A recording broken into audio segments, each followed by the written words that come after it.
The alert came through the Galactic Council's monitoring systems at exactly 14:27 Standard Time. A small red dot appeared on the massive display screen in the control room, blinking steadily from a previously unknown sector of space. The duty officer, a tall blue-skinned Zephyrian named Kethavar, looked at the reading twice before calling his supervisor. "Sir, we have an automated distress signal coming from grid sector 7749 Alpha," Kethavar said, his voice carrying the musical tone common to his species. "The system isn't in our database." Commander Veltar swam over to the console, his tentacles moving gracefully through the water-filled environment of the Zephyrian section. He studied the data streaming across the holographic display. The signal was primitive but clear, a simple SOS repeated in basic mathematical patterns. "Run a full scan of that sector," Veltar ordered. "Find out what's out there." The scanner ships launched within hours.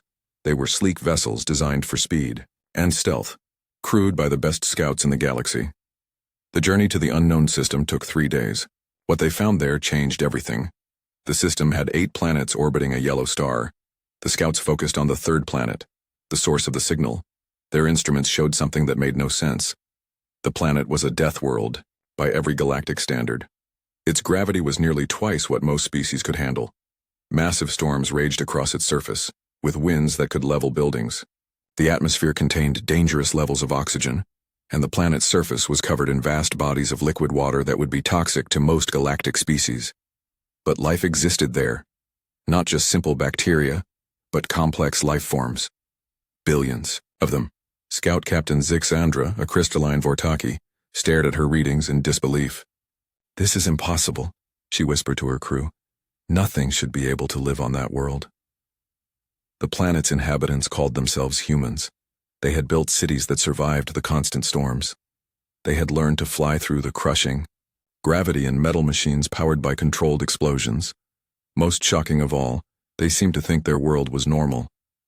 The scouts watched from orbit as humans went about their daily lives. They saw children playing outside in weather that would kill most galactic species within minutes. They observed humans swimming in the toxic oceans for fun. They witnessed entire communities rebuilding after disasters that would end civilizations elsewhere in the galaxy.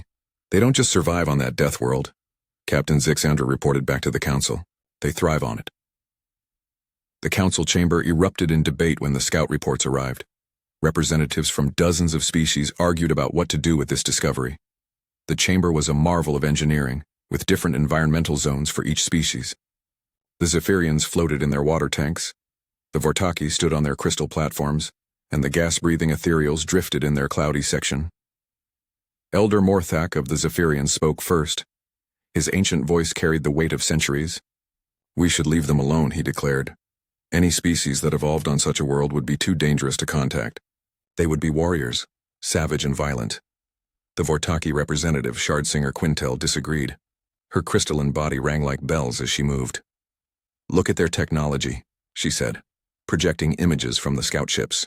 "It's primitive but effective. They've learned to work with limited resources. They could teach us things." The ethereal collective speaker, a being of pure energy called Windwalker, drifted closer to the debate. "Their minds must be as strong as their bodies to survive such conditions. We should study them." For days, the Council argued. Some wanted to quarantine the system. Others pushed for immediate contact. A few suggested conquest, though that idea was quickly dismissed when the scouts reported that the humans had already developed weapons capable of destroying entire cities. Finally, the Council reached a decision. They would extend an invitation to the humans, asking them to send representatives to the Galactic Council. It would be the first contact between humanity and the galactic community. Most Council members expected to meet either primitive savages or lucky survivors who had somehow managed to avoid extinction on their hostile world.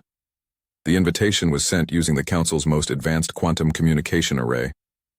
The message was automatically translated into every human language simultaneously, a display of technology that should have amazed and humbled any primitive species. Instead, something unexpected happened.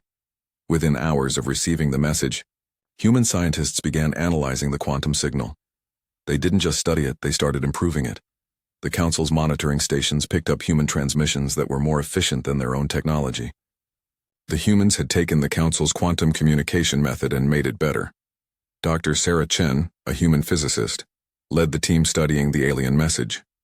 She stood in front of a wall of computers, her black hair pulled back as she worked. The signal uses quantum entanglement, she explained to her team. But they're doing it the hard way. Look at this. She showed her colleagues how to modify the alien technique. By adjusting the quantum frequency and using a different entanglement pattern, they could send messages faster and clearer than the original method. Should we tell them we've improved their technology? Asked Dr. Martinez, a younger scientist. Sarah smiled. Let's save that for when we meet them in person. The council members watching human communications grew more worried by the hour. These humans weren't acting like a primitive species receiving their first contact with advanced aliens. They were acting like engineers who had just been given a new puzzle to solve. Commander Veltar received reports from the monitoring stations every few hours. Each report made him more nervous. They've reverse-engineered our quantum communicators, one report said. They've improved our signal compression by 30%, said another. They're already building their own quantum arrays, said a third. In less than a week? Veltar asked his aide. Yes, sir. And sir, they're asking if they can bring their own ship to the meeting. This request caused another uproar in the council. No species had ever asked to bring their own vessel to first contact. It was considered too dangerous. What if their technology failed? What if they got lost in space? What if their ship was too primitive to make the journey? The humans sent technical specifications for their proposed vessel. The council's engineers studied the plans and grew quiet. The human ship was built like a fortress. Its hull was thick, metal that could withstand impacts that would destroy most galactic vessels. It was powered by fusion reactors that most species considered too dangerous to use. It carried enough supplies for months in space, and its crew was trained to handle emergencies that would panic experienced galactic travelers. They're not building a diplomatic vessel, observed Chief Engineer Takamar, a insect-like klaxon. They're building a warship. No, corrected Shardsinger Quintel, studying the plans more carefully. They're building a ship to survive anything space can throw at it. Look at these redundant systems, look at this damage control equipment. They're not planning to fight, they're planning to endure. The council faced a choice. They could insist the humans travel in a safe, comfortable, galactic vessel, or they could let these strange beings from the death world bring their fortress ship to the most important diplomatic meeting in galactic history. After much debate, they chose to let the humans come in their own ship. As the human vessel prepared to launch from Earth, the council wondered what they had gotten themselves into. They had invited what they thought would be primitive beings seeking guidance from advanced civilizations. Instead, they were about to meet survivors from a world that made the rest of the galaxy look soft and sheltered. The age of humanity and galactic affairs was about to begin. The human ship Endeavour dropped out of faster-than-light travel at the edge of council space, 3 weeks after leaving Earth. Ambassador Sarah Chen stood on the bridge, looking through the main view screen at the massive space station ahead. The council's diplomatic station was beautiful, made of gleaming metal and crystal that caught the light of nearby stars. It's magnificent, said Captain Rodriguez, the ship's commander. He was a weathered man with gray hair and steady hands. But look at those other ships giving us room. Sarah noticed it too. Every alien vessel near the station was moving away from the Endeavour. They maintained respectful distances, but it was clear they were nervous about the human ship. Can you blame them? Asked Dr. Kim, the mission's chief scientist. She pointed to a readout showing the Endeavour's specifications compared to the alien ships. We're 3 times heavier than the largest ship out there. Our hull is thicker than their entire vessels. The Endeavour was built for the harsh conditions of space travel as humans understood it. Its hull was scarred from micrometeorite impacts during the journey, damage that would have crippled the delicate alien ships. But the human vessel kept functioning perfectly. The scars were just marks on armor too thick to be seriously damaged. Communications came from the station in that same musical language the council used. The computer translated it instantly. Human vessel Endeavour, please proceed to Docking Bay 7 for standard diplomatic protocols. Captain Rodriguez guided the ship toward the docking bay. As they got closer, a problem became clear. The station's docking clamps were designed for the light, graceful ships used by other species. They looked too small and fragile to handle. The Endeavour's mass! Sir, called Engineer Patel from his station. Those docking clamps won't hold us. They're rated for ships 1/10 our weight. Sarah opened a communication channel to the station. Council station, this is Ambassador Chen. We're going to need stronger docking equipment. Our ship is heavier than your clamps can handle. There was a long pause. Then a nervous alien voice responded. Ambassador Chen, we did not realize your vessel would be so substantial. Please wait while we find a solution. Hours passed while the station's engineers tried to figure out what to do. Finally, Captain Rodriguez had enough. Permission to solve this problem ourselves, Ambassador? Sarah nodded. Do what you need to do. The captain called his engineering team. Patel, take a shuttle over there with some of our heavy-duty clamps and welding equipment. Show them how to anchor a real ship. Engineer Patel and his team flew over to the station in a small shuttle. The alien engineers watched in amazement as the humans quickly welded additional support structures to the docking bay. They used techniques the aliens had never seen. Crude-looking but incredibly strong metal welding that created bonds tougher than the original station materials. Is that safe? Asked the station's chief engineer, a Vortaki whose crystal body chimed with worry. Safe enough, Patel replied, testing his work. This will hold 10 ships our size. Your original clamps would work fine for our shuttles, but the Endeavor needs something with backbone. When the docking was complete, the new, human-made clamps worked better than the original station equipment. The Endeavor was locked in place more securely than any ship had ever been docked at the station. The airlock opened, and Ambassador Sarah Chen stepped onto the station for the first time. She was a small woman with intelligent eyes and graying hair, wearing a simple but elegant blue uniform. Behind her came her diplomatic team, all humans who looked remarkably ordinary compared to the exotic aliens waiting to greet them. The welcoming committee was led by shard singer Quintel, the Vortaki representative who had argued for human contact. Her crystal body rang soft musical notes as she approached. Welcome to Council Station, Ambassador Chen. We are honored by your presence. Sarah smiled and extended her hand in the human gesture of greeting. The honor is ours, shard singer. We're grateful for this opportunity. The Vortaki hesitated, then carefully touched Sarah's hand with one of her crystal appendages. The touch was brief. Vortaki were fragile and human grip strength could damage them. The welcome ceremony took place in the main diplomatic hall. Representatives from dozens of species gathered to see the humans for the first time. The aliens were a rainbow of colors, shapes, and sizes. Some floated in water tanks, others stood on crystal platforms, and some existed as clouds of gas held in energy fields. The humans looked remarkably plain by comparison. They wore simple uniforms and needed no special environmental supports. They breathed the same air as half the species present and seemed comfortable in the station's gravity. As part of the ceremony, each species representative shared something about their homeworld. The stories were gentle tales of peaceful planets, with stable climates and abundant resources. The Maloney ambassador, a tall being with silver skin, spoke of their world's great catastrophe. 800 years ago, our world suffered a terrible tragedy, the Maloney said in a sad voice. A volcano erupted and changed our climate. We lost 12% of our population. It was the darkest time in our history. Other aliens nodded, in sympathy. Several species had similar stories of natural disasters that had shaped their civilizations. A solar flare that disrupted technology for a year. An asteroid that created a decade of winter. A plague that affected 1 in every 100 citizens. When it was Ambassador Chen's turn to speak, she stood calmly before the gathered representatives. Earth has had 5 major extinction events, she said in a matter-of-fact tone. The most recent one killed 75% of all life on our planet. That was considered a minor setback compared to some of the others. The hall fell silent. The aliens stared at the small human woman who had just casually mentioned disasters that would have ended their civilizations. We've had ice ages that lasted millions of years, Sarah continued, not noticing the shocked reactions.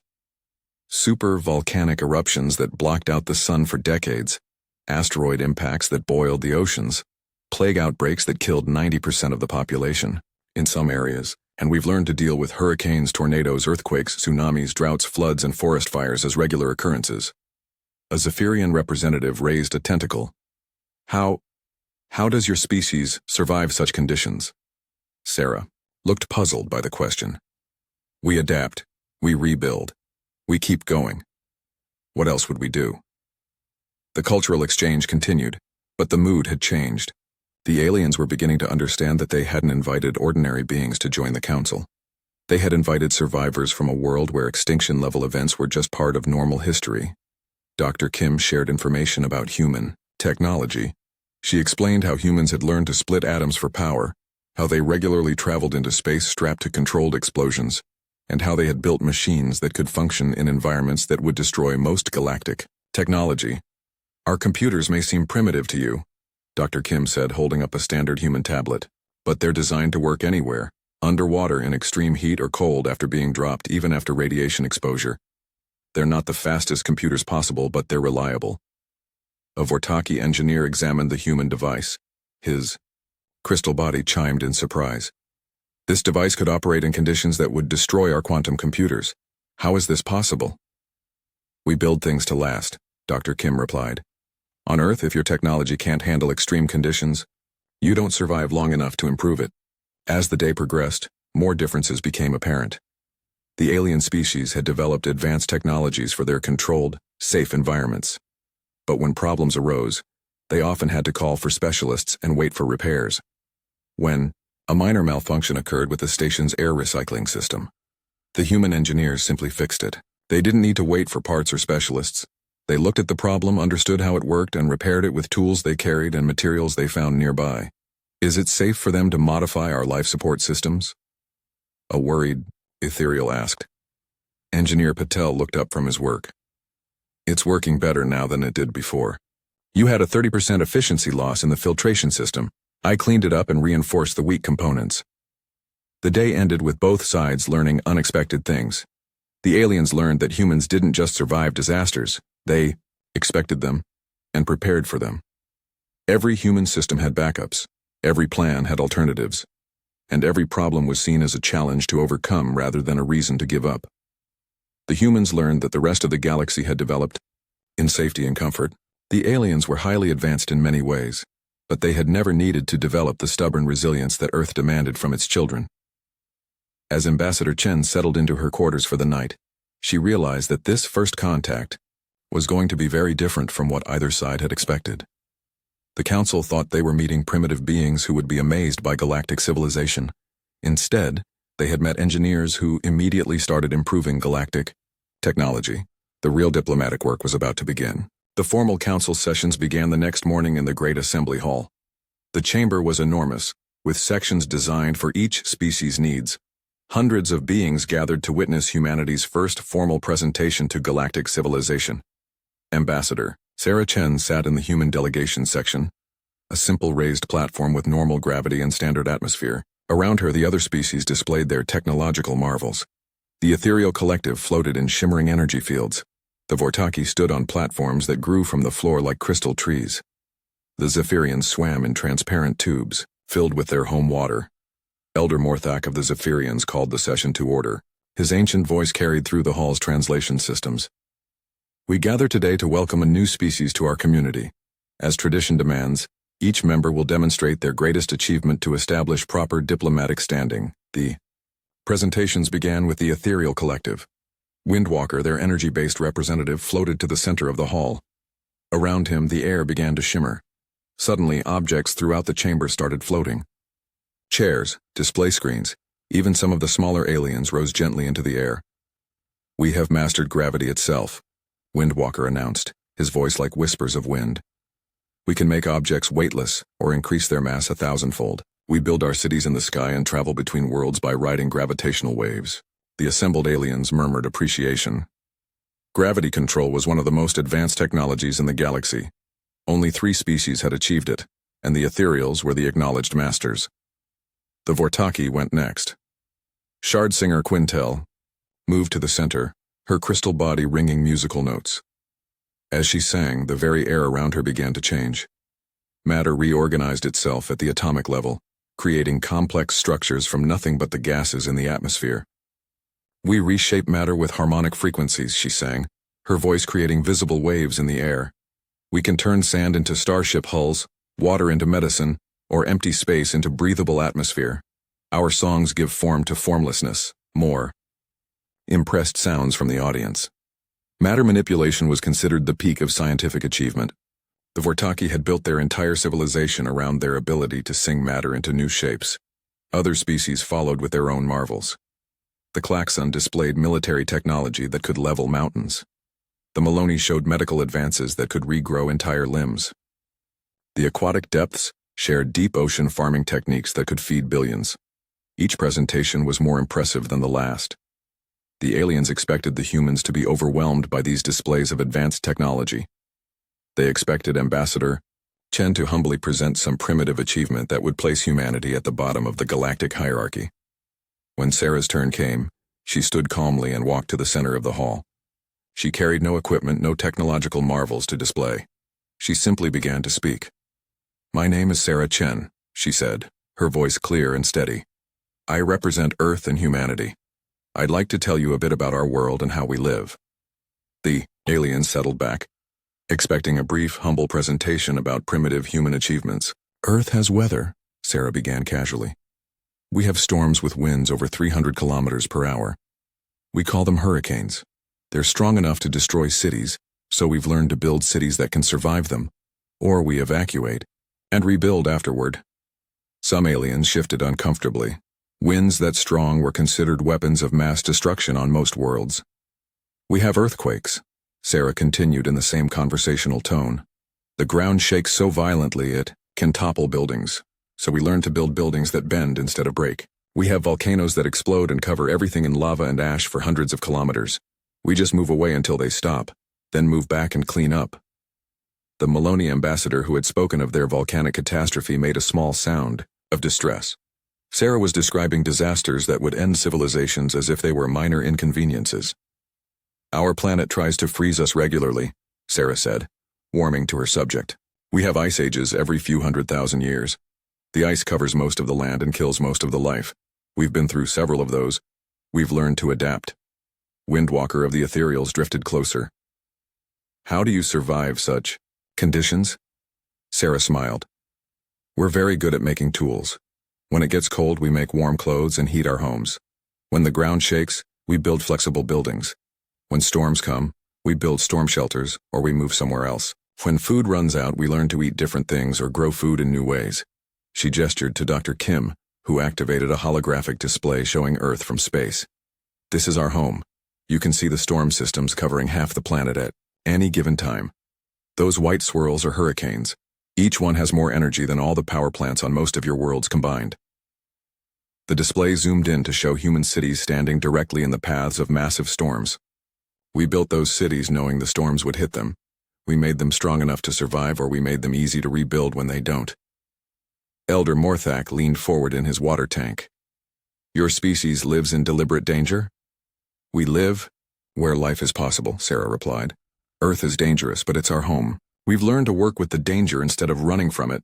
The display changed to show human technology. "This is one of our space vehicles," Sarah said, showing a rocket launching. "We strap people to controlled explosions and throw them into space at 30,000 kilometers per hour. It's not the most elegant way to travel, but it works." The assembled aliens stared at the human rocket. It looked crude and violent, compared to their graceful ships that rode gravity waves or dimensional folds, but it was also impressively solid and powerful. "Our technology isn't as advanced as yours," Sarah admitted, "but it works in conditions that would destroy most galactic equipment. Our computers function underwater in extreme heat and cold, and after being dropped from great heights. Our vehicles work in gravity fields that would crush most galactic ships. Our buildings survive disasters that would level your cities." Dr. Kim took over the technical presentation. She showed human manufacturing methods, medical procedures, and engineering solutions. Each one looked primitive compared to galactic technology, but also remarkably robust and reliable. "We don't manipulate matter at the atomic level," Dr. Kim explained, "but we can take raw materials and build anything we need with tools that work anywhere. We don't control gravity, but we've learned to live and work in gravity fields that would be lethal to most species. We can't regrow limbs, but we can perform surgery in battlefield conditions with improvised equipment." Shardsinger Quintel chimed a question. "Why do you focus on such crude methods when more elegant solutions exist?" Sarah answered thoughtfully. "Because elegant solutions often fail when conditions change. Crude methods keep working when everything else breaks down. On Earth, if your technology can't handle extreme conditions, you die. So we build everything to handle extreme conditions." The questions began then, and they continued for hours. The aliens wanted to understand how humans could consider disasters to be routine events. They couldn't comprehend a species that treated extinction-level catastrophes as minor setbacks. But as the questions continued, a disturbing pattern emerged. The humans weren't just answering questions, they were asking their own. And their questions revealed that they had already identified weaknesses and limitations in galactic technology.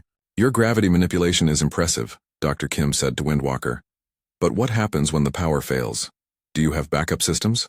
The ethereal paused. "Power failure is not a significant concern for us." "On Earth, power fails all the time," Dr. Kim replied. "Storms knock down power lines, earthquakes damage power plants, equipment breaks. We always assume the power will fail eventually, so we build backup systems for our backup systems." A Klaxon military officer asked about human weapons. Sarah showed him pictures of human military equipment. The alien examined the images and made a dismissive sound. "Kinetic projectiles, chemical explosives, these are primitive weapons. They work in any environment," Captain Rodriguez pointed out. "They don't need power cells or specific atmospheric conditions. They function in vacuum, underwater, in extreme heat or cold. They're simple enough that any human soldier can maintain and repair them with basic tools." The Klaxon officer looked less dismissive. "What is the effective range of these kinetic weapons?" "Depends on the weapon," Rodriguez said. "Our basic infantry rifle has an effective range of about 800 meters. Our long-range systems can hit targets on the other side of the planet." Several military representatives made notes. Galactic weapons were more powerful, but they required specific conditions to function. Human weapons were crude, but worked anywhere. As the day went on, it became clear that humanity hadn't come to the Council to learn how to be more advanced. They had come to share a different approach to technology and survival. Where galactic civilization had developed elegant solutions for controlled environments, humanity had developed robust solutions for chaotic conditions. The challenge came 3 days after the formal presentations ended. High Commander Vectar of the Klaxon hegemony approached Ambassador Chen during the evening diplomatic reception. He was an imposing figure, even by Klaxon standards, nearly 3 meters tall with armor-like skin and forearms that ended in clawed hands. "Ambassador Chen," Vectar said, his voice a deep rumble that vibrated through the floor. "My species has dominated galactic military affairs for over 2,000 years. We have heard your claims about human resilience and adaptability. Perhaps it is time for a demonstration." Sarah looked up at the massive alien warrior. Around them, the reception hall grew quiet as other delegates noticed the confrontation. "What kind of demonstration did you have in mind, High Commander?" Vectar's mandibles clicked in what might have been a smile. "A friendly military exercise. My best warriors against your best soldiers. Standard training protocols, of course. No lethal weapons, but we will use full-intensity stunning weapons and realistic combat scenarios." Sarah exchanged glances with Captain Rodriguez, who had been standing nearby. The captain gave a slight nod. "How many warriors are we talking about?" Sarah asked. 20 of my elite guards against 20 of your military personnel," Vectar replied. "Combat scenario to be determined by neutral council observers. The exercise will take place in the station's main training facility tomorrow." Several alien delegates moved closer to listen. This would be the first time anyone had seen human military capabilities in action. Most expected it to be a brief and educational demonstration of galactic military superiority. "We accept," Sarah said simply. That night, Captain Rodriguez selected his team. He chose Marines from the Endeavor's security detail, men and women who had volunteered for the dangerous mission to make first contact with alien civilizations. They were experienced soldiers, but none of them had ever faced alien warriors in combat. Sergeant Martinez, the senior non-commissioned officer, gathered the selected Marines in the ship's briefing room. "Tomorrow we represent not just the military, but all of humanity," she told them. "These Klaxon are professional warriors. They've been fighting for 2,000 years. But remember, they've been fighting other galactic species who fight like them. They've never fought anyone who grew up on Earth." The Klaxon warriors prepared in their section of the station. They wore advanced powered armor that amplified their already impressive strength and speed. Their weapons were energy-based stunners that could paralyze most galactic species instantly. They had trained for decades in various combat scenarios and had never lost a military exercise to another species. High Commander Vectar briefed his warriors. "These humans claim to be survivors from a death world," he told them. "But they are small and weak-looking. Their technology is primitive. This exercise will show the galaxy that the Klaxon remain the dominant military force." The training facility was a vast complex that could simulate any environment. For this exercise, the Council observers chose an urban combat scenario, fighting through a damaged city with multiple levels, obstacles, and limited visibility. Word of the exercise had spread throughout the station. Representatives from dozens of species gathered in the observation galleries to watch. Most expected to see human soldiers quickly overwhelmed by superior klaxon technology and tactics. The teams entered the simulation from opposite sides. The klaxon advanced in standard formation, a disciplined line with overlapping fields of fire and coordinated movement. Their armor made them look like walking tanks, and their weapons hummed with deadly energy. The humans entered differently. They moved in small groups using cover and concealment. Their armor looked crude compared to klaxon power suits, basically reinforced clothing with helmets and protective plates. Their weapons were simple kinetic rifles that fired non-lethal training rounds. The first contact came when a klaxon patrol rounded a corner and found themselves face-to-face with Sergeant Martinez and two Marines. The klaxon warrior raised his energy weapon, confident that his superior technology would end the encounter quickly. The humans had already moved. Martinez rolled to the left while the other two Marines went right. The klaxon's energy blast hit empty air where Martinez had been standing a second earlier. Before he could readjust his aim, 3 kinetic rounds hit him center mass.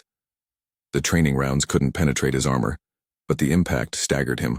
While the klaxon warrior tried to regain his balance, Martinez flanked him and fired at the weak points in his armor, joints and sensor arrays. The warrior's suit registered multiple hits and declared him eliminated from the exercise.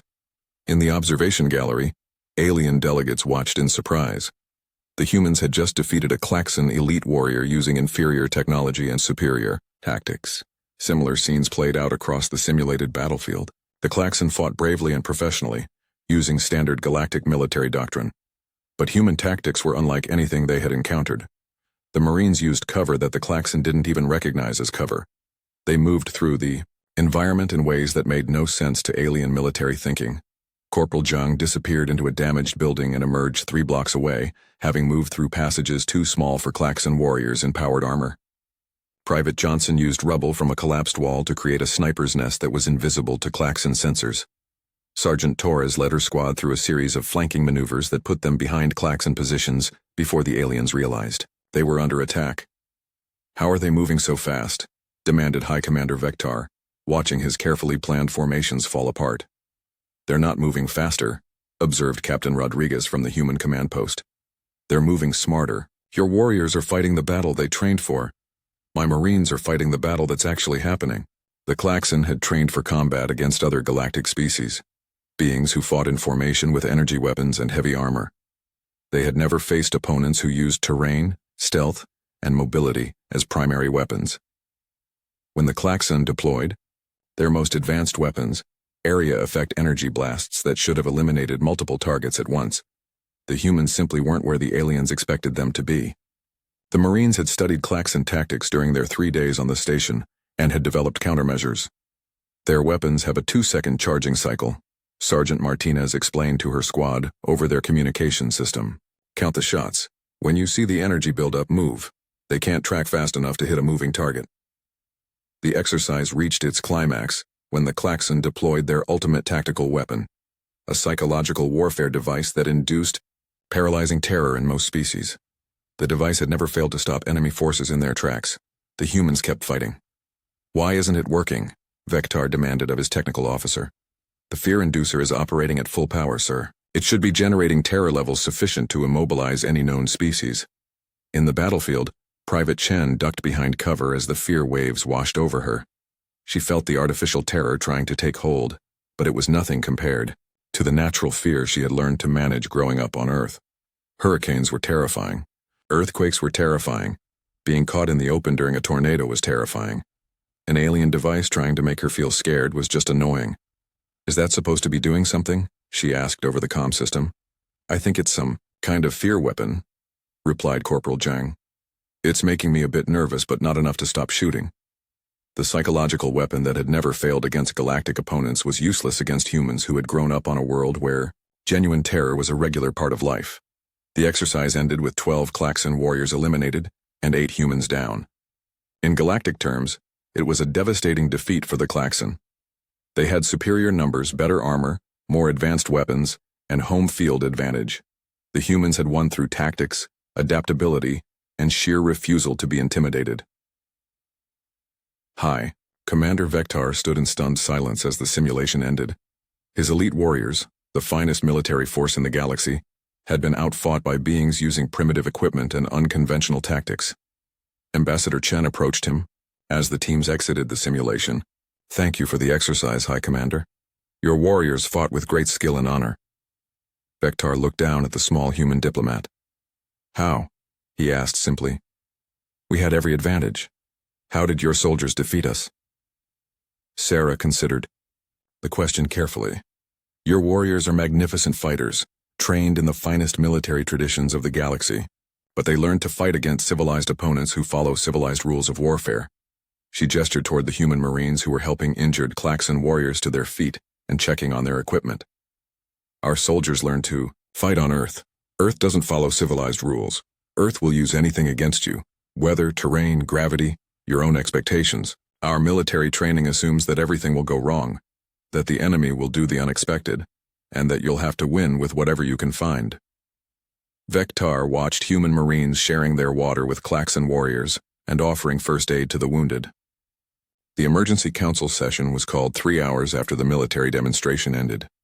Representatives from every major species gathered in the Great Assembly Hall, their voices creating a cacophony of concerned sounds in dozens of languages. The translation systems worked overtime to keep up with the rapid conversations. Elder Morthak called for order, his ancient voice cutting through the noise.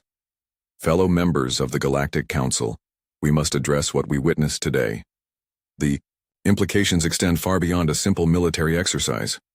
Shardsinger Quintel's crystal body rang with agitated harmonics. "These humans have demonstrated capabilities that challenge our fundamental understanding of military power. How do we classify a species that defeats superior technology through unconventional thinking?" Windwalker, of the Ethereal Collective, drifted forward, his energy form flickering with uncertainty. More concerning is their casual attitude toward destruction and catastrophe. They speak of extinction events the way we discuss weather patterns. High Commander Vector rose from his seat, his massive frame casting shadows across the assembly floor. "I have led Klaxon forces for 3 centuries. We have never been defeated in military exercises by any galactic species. Today 20 humans with primitive weapons outfought our best warriors." A ripple of unease passed through the hall. The Klaxon had been the unchallenged military power in the galaxy for 2 millennia. If humans could defeat them so easily, what did that mean for galactic stability? "Perhaps we should consider quarantine protocols," suggested Ambassador Zilmoth of the Retreat Collective, a species known for their cautious nature. "These humans may be too dangerous for normal diplomatic contact." "Too late for that," rumbled Commander Veltar of the Zephyrians. "They're already here, and they've proven they can adapt to our technology faster than we can understand theirs. Quarantine would only delay the inevitable." Ambassador Sarah Chen had been listening to the debate from the human delegations section. Finally, she rose and walked to the center of the hall. The assembled aliens fell silent, waiting to hear from the representative of the species that had just turned their understanding of galactic affairs upside down. "Honorable delegates," Sarah began, her calm voice carrying clearly through the vast chamber. "I understand your concerns. We've disrupted your expectations, and that's naturally unsettling. But I think there's been a fundamental misunderstanding about what humanity represents." She gestured to the great view screen that showed images of the galaxy's many civilizations. "You've built a magnificent society based on specialization and technological advancement. Each species has developed incredible capabilities in controlled, safe environments. You've achieved wonders that we can barely comprehend."